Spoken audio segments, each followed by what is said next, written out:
જે vocational education છે એના વિશે તો તમને ખબર જ છે.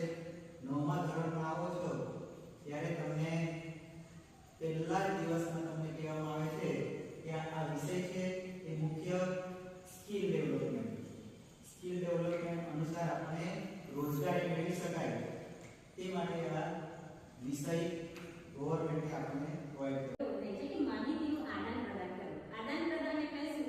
તો આપણે બરાબર અત્યારે આપણે જોઈએ છીએ કે ટેકનોલોજીનો જમાનો છે, એમાં આપણે મોબાઈલ યુઝ કરીએ છીએ. તો આ મોબાઈલ યુઝ કરીએ છીએ એ શું છે? એક આઈટી છે, ઇન્ફોર્મેશન ટેકનોલોજી છે. કોમ્પ્યુટર યુઝ કરીએ છીએ એ શું છે? ઇન્ફોર્મેશન ટેકનોલોજી છે. એવી રીતે તમે વેપારી જે કોઈ છોકરા લોકોને કેવી પોતાની વાતોમાં આકર્ષણ કરે છે ને, તો એ જે વેપારી પાસે પણ જે સ્કિલ છે એને શું કહેવાય છે? Soft skill. એવી રીતે ઘણી બધી ડિઝાઇન, સાયબર સુરક્ષા વગેરે શૈક્ષણિક કુશળતાઓ, વાંચન, લેખન, ગણિત વગેરે. સોફ્ટ સ્કિલ્સ સમય બચાવે છે. નંબર 2 AI બેરોજગારી વધે છે. નિષ્પક્ષ નિર્ણય લે છે. નંબર 3 ભાવનાત્મક બુદ્ધિનો અભાવ.